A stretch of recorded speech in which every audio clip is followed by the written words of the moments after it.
یہ حدیث امام محمد تقی علیہ السلام سے منقول ہے، جس میں آپ نے زیارت امام علی رضا علیہ السلام کی فضیلت کو بیان کیا ہے۔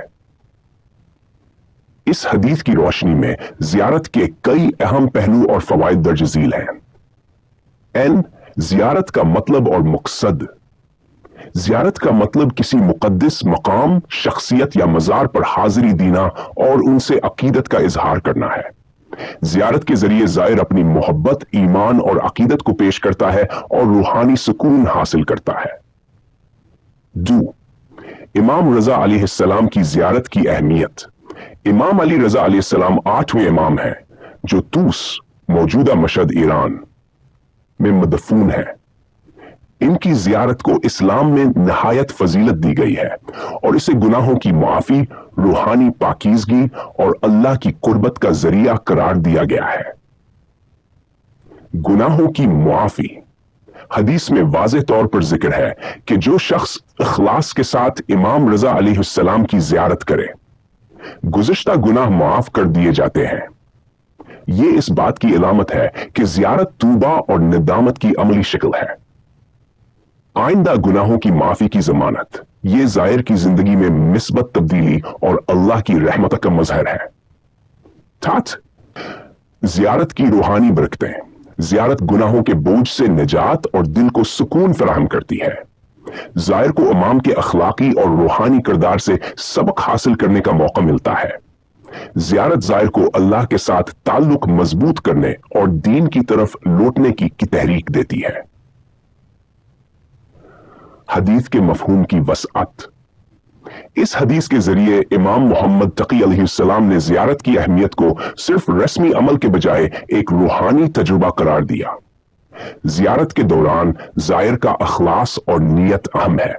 یہ اعمال کی قبولیت کی شرط ہے۔ 6 زیارت امام رضا علیہ السلام کی عمومی روایات۔ امام علی رضا علیہ السلام کی زیارت کو جنت کے حصول کا ذریعہ قرار دیا گیا ہے۔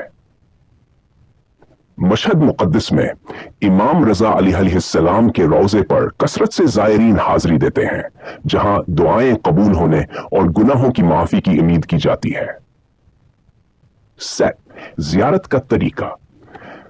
زیارت کے لیے نیت اور ادب کو ملحوظ خاطر رکھنا ضروری ہے۔ پاکیزہ جسم اور لباس کے ساتھ زیارت کے لیے جانا۔ امام کی شخصیت اور مقام کو یاد کرتے ہوئے ان کے مزار پر دعا کرنا۔ زیارت کے دوران توبہ اور نیک اعمال کے لیے عہد کرنا۔ زیارت کے دنیاوی اور آخرت کے فوائد۔ دنیاوی طور پر زیارت زائر کے لیے روحانی سکون اور مسائل کے حل کا باعث بنتی ہے۔ آخرت میں یہ عمل گناہوں کی معافی اور جنت میں داخلے کا ذریعہ بن سکتا ہے۔ زیارت کا فلسفہ۔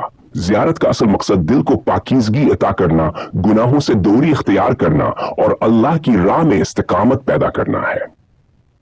یہ ایک عملی اقدام ہے جو زائر کی زندگی میں مثبت تبدیلی لاتا ہے۔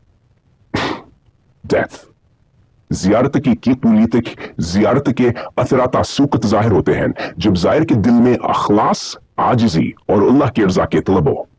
ظاہری عمل کے ساتھ نیت کی درستگی ضروری ہے۔ امام محمد تقی علیہ السلام کی حدیث زیارت کی اہمیت، روحانی فوائد اور اللہ کی رحمت کو بیان کرتی ہے۔